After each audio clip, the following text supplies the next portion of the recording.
ગુજરાતી ભાષામાં સે તાજા સમાચાર, દૈનિક અપડેટ્સ, હાલની ઘટનાઓ.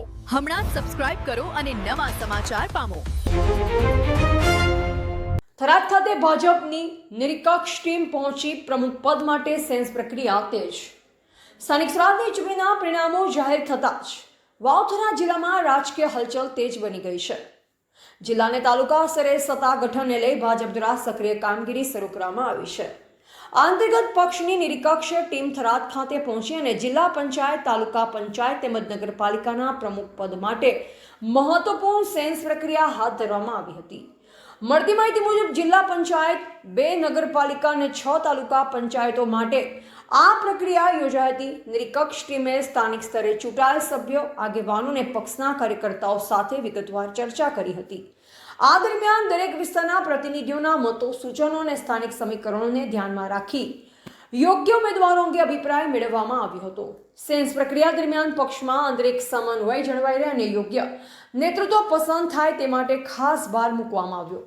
પ્રમુખ પદ માટે ઉમેદવારોની પસંદગીમાં અનુભવ, કાર્યશૈલી, સ્થાનિક લોકપ્રિયતા અને સંગઠન પ્રત્યેની નિષ્ઠા જેવા મુદ્દાઓને પ્રાથમિકતા આપવામાં આવી રહી હોવાનું સૂત્રો દ્વારા જાણવા મળે છે.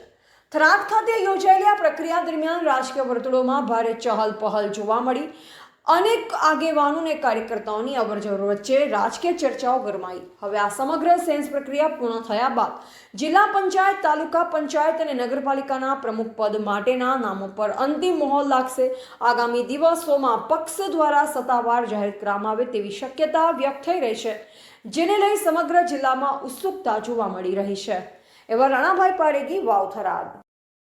આજરોજ નવા બનેલા વાવ થરાદ જિલ્લાના તાલુકા પંચાયત, જિલ્લા પંચાયત અને નગરપાલિકાની ચૂંટણી યોજાઈ હતી. એના બાદ પરિણામ બાદ આજે તાલુકા પંચાયત, જિલ્લા પંચાયતના પ્રમુખ, ઉપપ્રમુખ અને કારોબારી સભ્યના નિરીક્ષકો માટે પ્રદેશમાંથી નિરીક્ષકોની ટીમ આવી હતી.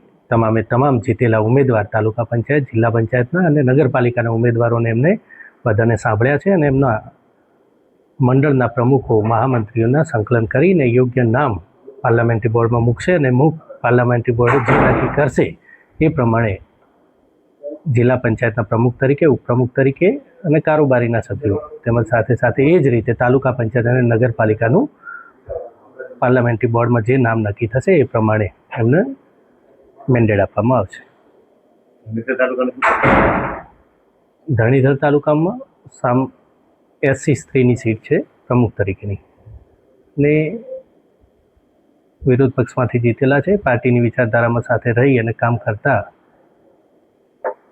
યોગ્ય હશે તો એમને આપણે લઈને આગળ જે પાર્લામેન્ટરી બોર્ડમાં નક્કી થશે એ પ્રમાણે આપણે કામ કરીશું.